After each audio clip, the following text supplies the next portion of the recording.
C we have a plane ground, एक plane ground है मेरे पास। इस प्लेन ग्राउंड पे मैंने एक ऑब्जेक्ट को प्लेस किया। इस प्लेन ग्राउंड पे एक ऑब्जेक्ट को प्लेस किया। This object is a rigid body.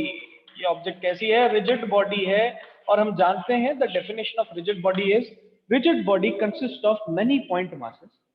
ठीक है, there are many point masses in this particular rigid body. I take only two, मैं सिर्फ दो ही को चूज करूंगा। लो, कहीं पे भी कोई भी दो पार्टिकल्स को चूज कर लेता हूं। ये लो, अब अपन क्या कराएंगे? इसका मोशन करवाते हैं। मोशन करवाएंगे। ये लो, मोशन करवाया। कुछ देर बाद देखा तो ये ऑब्जेक्ट आ गया यहां पर। ये लो, इधर आ जाता है। मोशन जब करवाया, ये ऑब्जेक्ट अपनी पोजीशन से डिस्प्लेस हुआ। अगर मैं इन दो पॉइंट्स की बात करूं तो इन दो पॉइंट्स का जो पाथ है वो मुझे ऐसा दिखेगा। ये लो, ये आया यहां पर।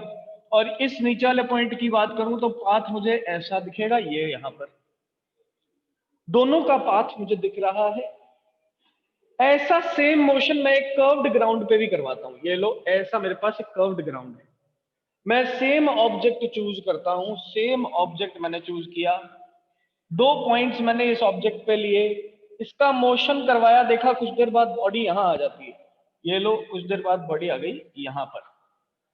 अगर मैं इन दोनों पॉइंट्स की बात करूं तो पॉइंट्स का मोशन कैसा दिख रहा है? इन दोनों पॉइंट्स का मोशन दिख रहा है मुझे कुछ इस तरीके का, ऐसा। दोनों केस के अंदर देखा जाए, दोनों केस के अंदर देखा जाए, so what is happening? The body is moving in A translational motion. Body कैसे मूव कर रही है? एक ट्रांसलेशनल मोशन में मूव कर रही है। Translational motion. अब ट्रांसलेशनल मोशन भी दो तरीके से मैंने यहां पर शो किए हैं। एक शो किया है रेक्टिलिनियर, एक शो किया है रेक्टिलिनियर, और एक शो किया है कर्वीलिनियर। एक शो किया है curvilinear. One is rectilinear motion, other one is curvilinear motion. Rectilinear motion में क्या दिखा आपको कि दो पॉइंट्स हैं, दो पॉइंट्स का जो पाथ है वो एक स्ट्रेट लाइन को रिजेंबल करता है after the motion. And curvilinear motion के अंदर आपको क्या दिख रहा है? बॉडी के अंदर दो पॉइंट्स मैंने चूज किया, उनका पाथ आपको थोड़ा कर्व्ड नेचर का दिख रहा है। लेकिन अगर दोनों ही केसेस के अंदर पाथ की बात की जाए, दोनों ही केसेस के अंदर अगर पाथ की बात की जाए तो पाथ इज पैरेलल। दोनों ही केस के अंदर हमारे जो बॉडी के पॉइंट्स हैं, जो भी दो पॉइंट्स आर्बिट्रेरी मैंने अज्यूम करे, उन दोनों पॉइंट्स को देखें तो पाथ पैरेलल नजर आता है। पहचानने का यही तरीका है। अगर किसी मोशन में, किसी भी बॉडी पे कोई भी दो पॉइंट चूज करो और मोशन होने के बाद अगर उसका पाथ पैरेलल दिखे, चाहे वो कर्व्ड हो, चाहे वो स्ट्रेट लाइन हो, that type of motion will be translational motion. That type of motion will be translational motion. उसको क्या बोलेंगे? ट्रांसलेशनल मोशन बोलेंगे। और ये ट्रांसलेशनल मोशन को आज तक हम वर्क पावर एनर्जी चैप्टर तक पढ़ते हुए आए हैं। ठीक है, आज तक हमने वर्क पावर एनर्जी में जितना कुछ भी पढ़ा है वो यही पढ़ा है। अब अपन क्या करेंगे? Now what we will do, now we will check what is circular motion. Circular motion क्या होता है? आइए, सर्कुलर मोशन। सर्कुलर मोशन की बात की जाए तो हम सर्कुलर मोशन में एक ही ऑब्जेक्ट की बात करते हैं। Only one object is taken into consideration and that particular object moves in a circular path. उसका पाथ कैसा दिखता है? सर्कुलर पाथ दिखता है। देखो इस तरीके से एंटी क्लॉकवाइज ये पार्टिकल ऐसे सर्कल में मूव करता है। That type of motion is a circular motion. Curvilinear motion, rectilinear motion, circular motion. So circular motion में याद रखने की बात क्या है? The particle is only one which we have taken into consideration. एक ही पार्टिकल को हमने अपनी कंसिडरेशन के लिए चूज किया है। But when we talk about rotational motion, अब देखना बहुत इंपॉर्टेंट है। जब हम रोटेशनल मोशन की बात करते हैं, रोटेशनल मोशन की अगर मैं बात करूं तो किसी भी बॉडी को अगर रोटेट करवाया जाए, for example I make a cylinder over here. मैं यहां पर एक सिलेंडर को बनाता हूं। ये लो, ऐसे ऐसे, ये मैंने एक सिलेंडर बनाया। इस सिलेंडर के सेंटर से मैंने एक एक्सिस को पास करवाया। ये लो, इसके सेंटर से एक एक्सिस को पास करवाते हैं। अब इस एक्सिस के अबाउट हमने इस पर्टिकुलर सिलेंडर को रोटेट करवाया। तो ये लो, इस एक्सिस के अबाउट हम इस पर्टिकुलर सिलेंडर को क्या करवा रहे हैं? रोटेट करवा रहे हैं, आपको दिख रहा होगा। ठीक है, जैसे ही मैं इसको रोटेट करवाता हूं about its own axis, so कोई भी पार्टिकल की बात कर लो, this is a rigid body consist of many point masses, take any 2 point masses, take any point mass, यहां पर मान लेता हूं एक पॉइंट मास था। जब यह बॉडी ऐसे रोटेट कर रही होगी, ऐसे घूम रही होगी अपनी एक्सिस पे, ऐसे रोटेट कर रही है, तो हमने क्या देखा कि ये जो पॉइंट मास है इसका पाथ कैसा दिखा, सर्कुलर मोशन जैसा दिखा। ये लो सर्कुलर मोशन जैसा दिख रहा है। अगर मैं कोई और ऑब्जेक्ट, कोई और पॉइंट मास यहां पर कंसिडर करूं तो उसका पाथ भी मुझे कैसा दिखेगा, सर्कल जैसा दिखेगा। That means whenever a body is executing circular motion, जब भी कोई बॉडी सर्कुलर मोशन को एग्जीक्यूट करती है तो उस बॉडी में मौजूद जितने भी पॉइंट मासेस हैं, उस बॉडी में मौजूद जितने भी पॉइंट मासेस हैं वो सर्कल का पाथ फॉलो करेंगे। whenever a body is executing rotational motion, all the point masses which are present inside that rigid body will form a path of a circle, एक circular path को follow करेंगे। अब आप खुद imagine करने की कोशिश करो, इमेजिन कैसे करेंगे, देखिए एक मैं यहां पर आपको डायग्राम बना के दिखाता हूं, आप उससे खुद सोच के देखना क्या हो रहा है। मैं अर्थ का डायग्राम बनाता हूं। यहाँ पर earth is a very big sphere. Earth क्या है, एक बहुत बड़ा स्फेयर है। ये लो, दिस इज द अर्थ। इस अर्थ पे ये रही अर्थ की axis, and we know that कि अर्थ अपनी एक्सिस पे क्या करती है, रोटेट करती है, रोटेशनल मोशन शो करती है। तो ये लो अपनी एक्सिस के अबाउट अर्थ क्या कर रही है, रोटेशन शो कर रही है, रोटेशन शो कर रही है। मैं एक अर्थ के सरफेस पे एक पॉइंट चूज कर लेता हूं। मान लो मैं अपने इस पोजीशन पे एक दिन के लिए खड़ा ही रहूं, इसी पोजीशन पे, और आप मुझे ऑब्जर्व कर रहे हो मार्स से। कहां से ऑब्जर्व कर रहे हो, मार्स से या मून से ऑब्जर्व कर रहे हो, अर्थ के बाहर से ऑब्जर्व कर रहे हो। तो आपको कैसा लगेगा, दैट मेरी पोजीशन अर्थ के रोटेशन की वजह से पहले ऐसे गई, फिर घूम के वापस ऐसे आई। That means when I am standing on the earth and the earth is rotating, I am considered as a point mass। मैं कैसा कंसिडर हो जाता हूं, एक पॉइंट मास जैसा। और जब अर्थ रोटेट करती है तो मैं अर्थ के साथ साथ रोटेट करने लगता हूं, और मेरा पाथ मुझे कैसा दिखता है, सर्कुलर मोशन जैसा दिखता है। So whenever A rigid body is rotating, जब भी कोई रिजिड बॉडी रोटेट करती है, जब भी कोई रिजिड बॉडी रोटेट करेगी, तो जितने भी पॉइंट मासेस हैं, चाहे वो पॉइंट मास यहां पर ही क्यों ना हो, वो पॉइंट मास सर्कुलर मोशन में लगेगा। कैसे मोशन में लगेगा, circular motion. So what is the definition of rotational motion? In rotational motion, the object spins about a particular axis. एक एक्सिस के अबाउट रिजिड बॉडी स्पिन करती है, रोटेट करती है, and all the point masses of that body resembles circular motion. जितने भी point mass उस body में प्रेजेंट हैं, वो सारे के सारे सर्कुलर मोशन को रिजेंबल करेंगे। ये इसकी डेफिनेशन है। फटाफट बता दो, ये डेफिनेशन सबको समझ में आई कि नहीं आई? व्हाट इज रोटेशनल मोशन, और कैसे हम इसको डिफरेंस कर सकते हैं ट्रांसलेशनल और सर्कुलर से? सर्कुलर में एक ही पार्टिकल की बात होती है बेटा, सर्कुलर का मतलब है एक ही पार्टिकल की बात। बच्चे कंफ्यूज हो जाते हैं, सर सर्कुलर और रोटेशनल सेम ही तो है। नहीं, रोटेशनल में रिजिड बॉडी की बात हो रही है, सर्कुलर में सिर्फ एक ही पार्टिकल की बात हो रही है। रिजिड बॉडी मतलब खूब सारे पार्टिकल से मिलकर एक बॉडी बनी है, सर्कुलर में हम एक ही पार्टिकल की बात करते हैं। फटाफट हैंड रेज करके बताइए ये चीज सबको क्लियर हुई कि नहीं।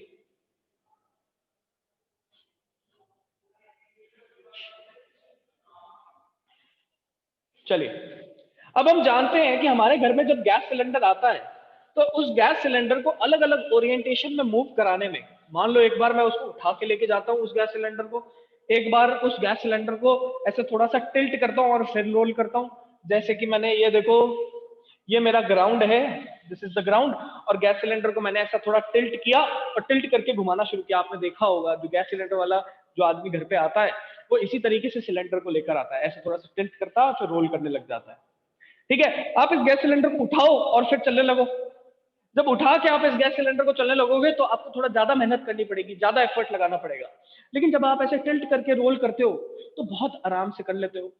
लेकिन अगर मैं इसके अलावा ऐसे कर दूं, एकदम लिटा दूं इस सिलेंडर को ग्राउंड पे, ऐसे ग्राउंड पे इस सिलेंडर को ऐसे लिटा दूं, और लिटाने के बाद इसको इसकी एक्सिस के अबाउट ऐसे रोटेट करवा दूं, तो और भी आसान हो जाएगा मेरे लिए।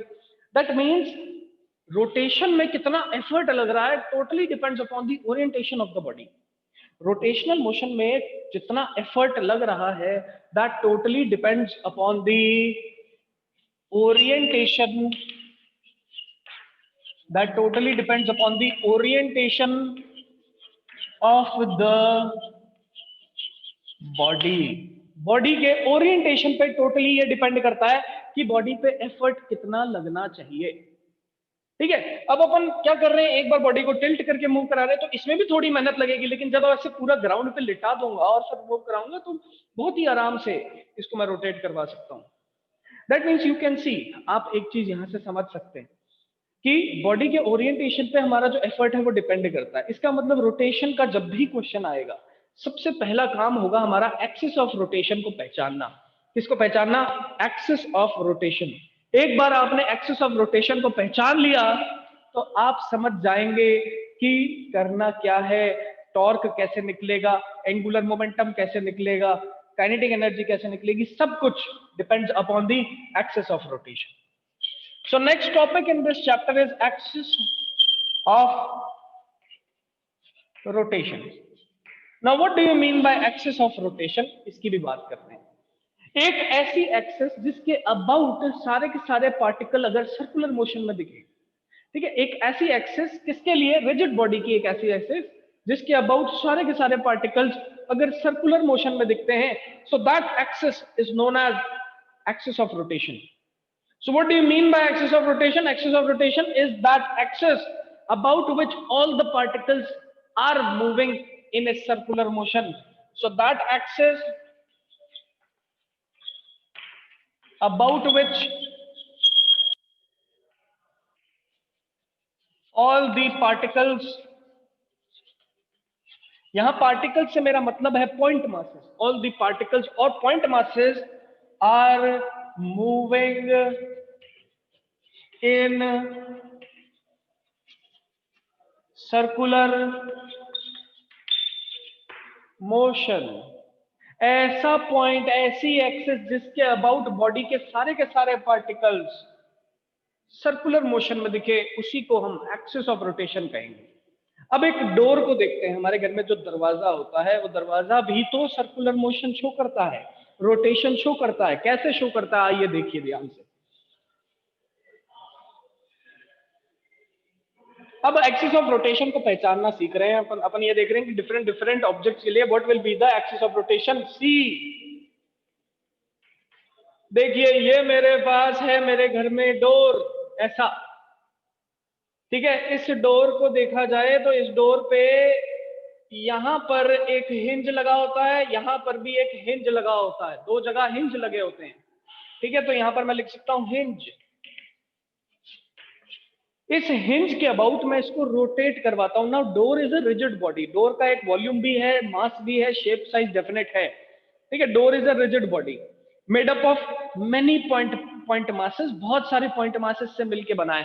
अगर मैं इस डोर को इस एक्सिस के अबाउट रोटेट करवाऊं तो कुछ देर बाद ये डोर मुझे ऐसा दिखेगा। मतलब now you can see that we have turned this door about one axis. अब किसी भी पॉइंट की बात करते हैं, ये लो यहां पर एक पॉइंट मैंने चूज किया, इसको अगर देखा जाए तो ये पॉइंट कैसा दिखा? सर्कुलर पाथ में दिखा कि नहीं दिखा? बिल्कुल दिखा। ऐसे ही मैं यहां पर एक पॉइंट को चूज करता हूं, जो पहले यहां था बाद में ये पॉइंट यहां आ गया है, कैसे पाथ को फॉलो करके आया? सर्कुलर पाथ को फॉलो करके आया। दैट मींस यू कैन सी कि जब भी एक्सिस ऑफ रोटेशन को पहचानना होगा, ये देखना है कि किस एक्सिस के अबाउट सारे के सारे पार्टिकल्स कैसे मोशन में है?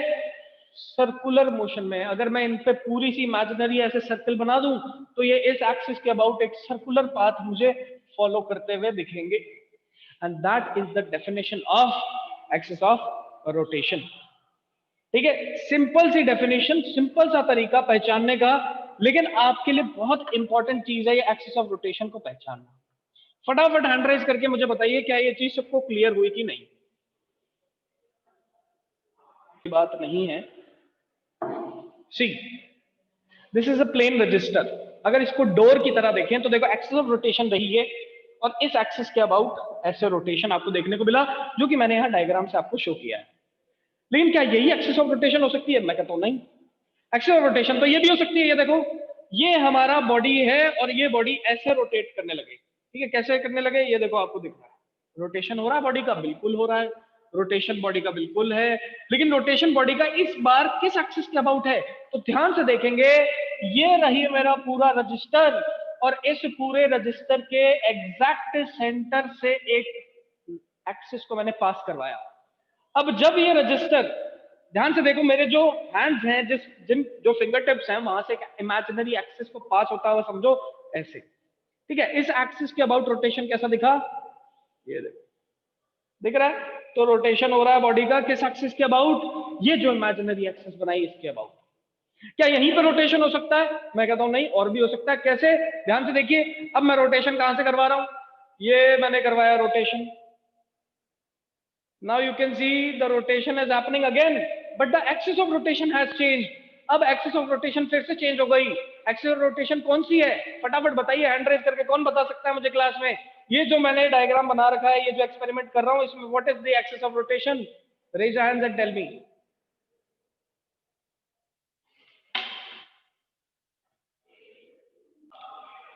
देखिए कैसे निकाला भाई, हमारा ये रहा रजिस्टर, और इस रजिस्टर के टॉप पे एक एक्सिस को ऐसे पास किया, इस एक्सिस के अबाउट अब ऐसे रोटेशन हो रहा है, ऐसे रोटेशन हो रहा है। आप लोगों के घर में रजिस्टर सबके पास है, आप ट्राई करके देखो, देखो जब बीच में से रोटेट करते हैं ना, बहुत आसानी से रोटेट हो जाता है रजिस्टर, आप करके देखना। लेकिन जब मैं एंड से पकड़ के इसको रोटेट करवाता हूं, तो मुझे ज्यादा एफर्ट लगाना पड़ता है, ज्यादा फोर्स लगाना पड़ता है। आप खुद चेक करके देख लो।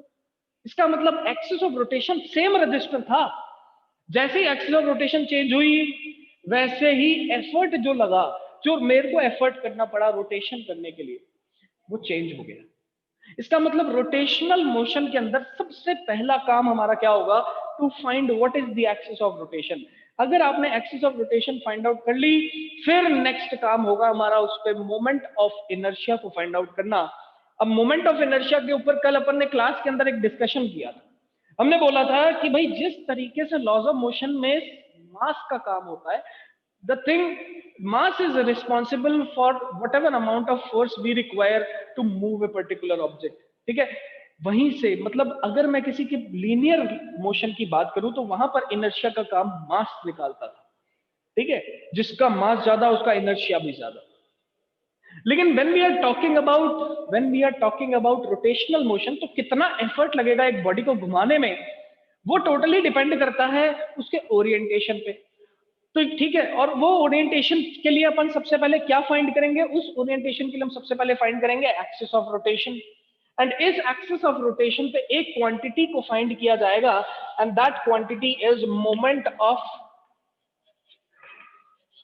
inertia.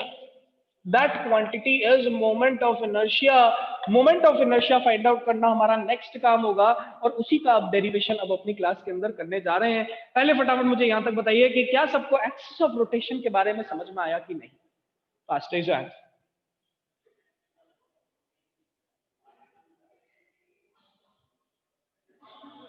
ठीक है, rotational motion is the toughest part of your this whole mechanics. जितनी भी मैकेनिक्स आज तक हम पढ़ते आ रहे हैं, उसमें सबसे टफ चीज रोटेशनल मोशन ही है। लेकिन अगर आप रोटेशनल मोशन को सिस्टमैटिक तरीके से पढ़ते हैं, तो ये सबसे आसान चीज भी होती है। ठीक है, सबसे पहला काम आपका क्या होगा? To find out the axis of rotation. अब मान लो कि मैं इस रजिस्टर को रोटेट करवाऊं, देखो ध्यान से, इस रजिस्टर को रोटेट करवा रहा हूं, कैसे? ध्यान से देखना, ऐसे रोटेट करवा रहा हूं, I am rotating it like this, इस तरीके से रोटेट करवाया, इस तरीके से रोटेट करवा रहा हूं। दैट मीन्स एक एक्सी एक्सेस है जो कि इस पॉइंट से यूं पास होती है, उस पॉइंट के अबाउट, उस एक्सिस के अबाउट ये सर्कल क्या, ये रजिस्टर क्या कर रहा है? सर्कुलर मोशन में है, इसके सारे पार्टिकल सर्कुलर मोशन में है। So we can see that सबसे पहला काम हमारा होगा to find out the axis of rotation. Second, we will find out the moment of inertia. तो आइए अब उसका छोटा सा एक डेरिवेशन है जिसको क्लास में करते हैं। हो सकता है कि आज यही लास्ट टॉपिक रहे हमारा, इसके बाद क्लास को खत्म करना पड़ेगा क्योंकि डिले आ चुका है क्लास में। चलिए,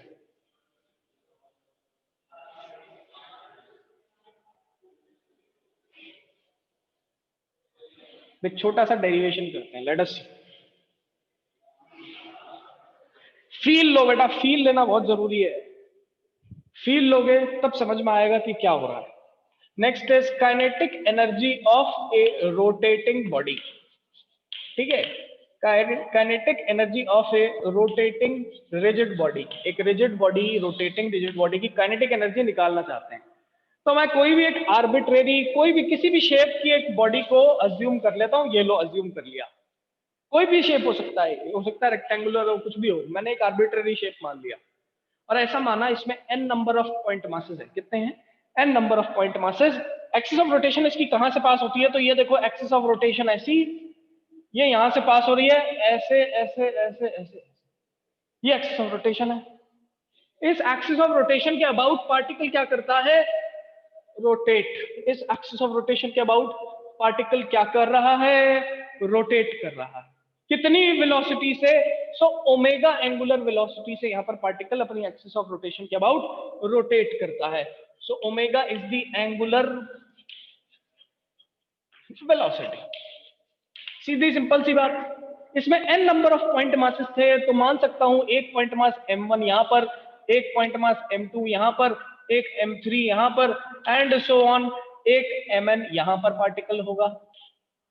ठीक है, चलिए इस एक्सिस ऑफ रोटेशन से अगर डिस्टेंस देखें m1 का तो वो r1 निकल के आया।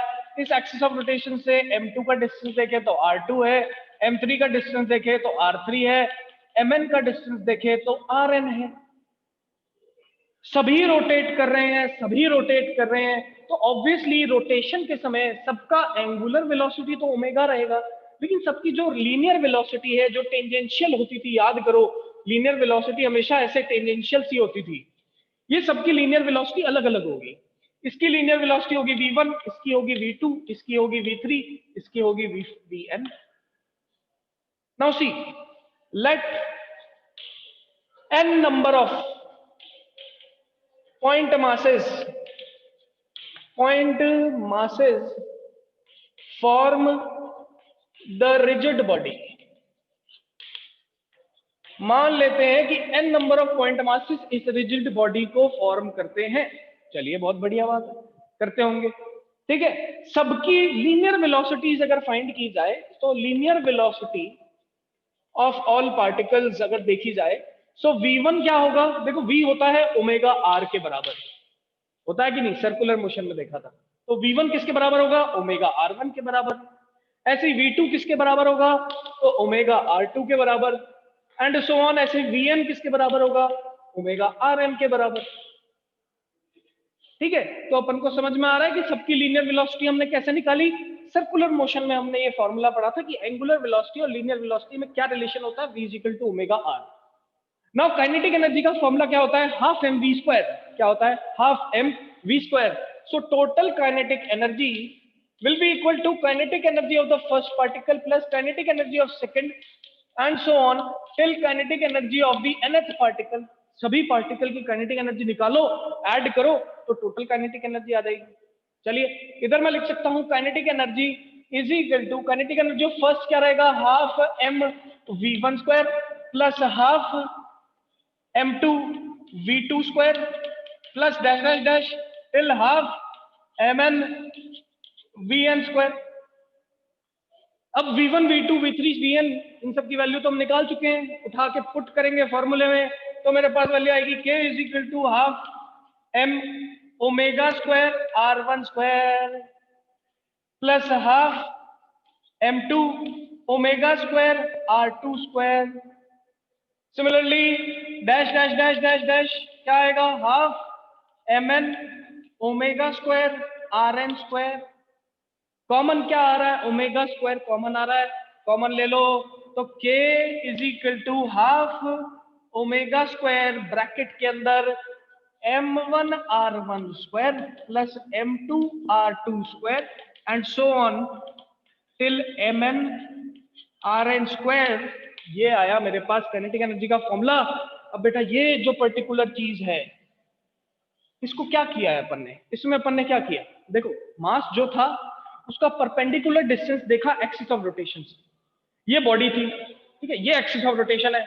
मान लो एक मास यहां पर पड़ा है, एक बॉडी ऐसी, ये एक्सिस ऑफ रोटेशन, ये एक मास यहां पर है, एक्सिस ऑफ रोटेशन से परपेंडिकुलर डिस्टेंस देखा, उसका स्क्वायर किया, मास से मल्टीप्लाई किया, ऐसे ही दूसरे पार्टिकल के लिए किया, ऐसे ही तीसरे के लिए करेंगे, ऐसे ही nth के लिए करेंगे, सबको क्या कर देंगे ऐड, और इसको बोलते हैं अपन, इस पूरी क्वांटिटी को बोलते हैं समेशन mr²। क्या बोलते हैं? Summation mr²। एक पार्टिकल के लिए mr² निकाल रहे हो, ऐसे सबके लिए निकालो और सबको ऐड कर दो। एडिशन को ही समेशन से शो करते हैं। यहाँ पर हाफ से मल्टीप्लाई किया, ओमेगा स्क्वायर आगे है ही, ये किसके बराबर है? काइनेटिक एनर्जी के। और यहीं पे बेटा समेशन mr² को ही मोमेंट ऑफ इनर्शिया कहते हैं।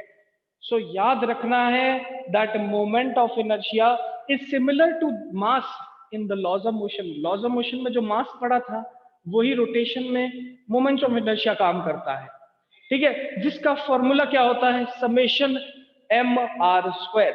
अब हमारा काइनेटिक एनर्जी का फॉर्मूला क्या बनेगा?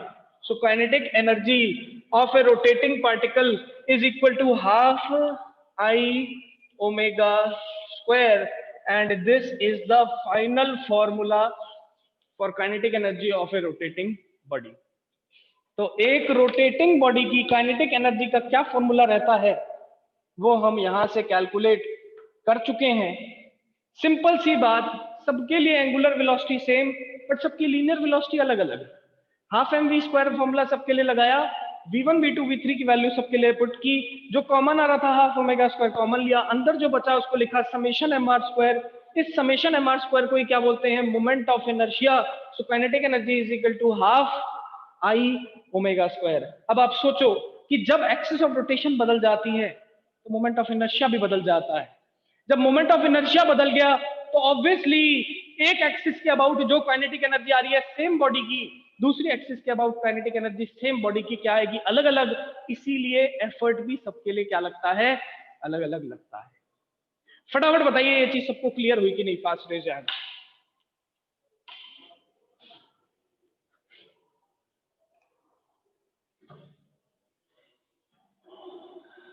Yes everyone, fast. बहुत इंपॉर्टेंट है ये, बहुत इंपॉर्टेंट।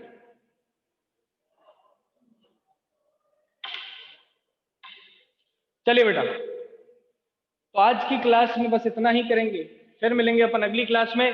नेक्स्ट क्लास में हमारा काम रहेगा to determine the moment of inertia of different objects. अलग अलग ऑब्जेक्ट्स के लिए हम मोमेंट ऑफ इनर्शिया निकालेंगे। डिस्क के लिए क्या होता है, पॉइंट मास सिस्टम के लिए क्या होता है, रिंग के लिए क्या होता है, सिलेंडर के लिए क्या होता है, सॉलिड स्फीयर, होलो स्फीयर, इन सब की बात करेंगे।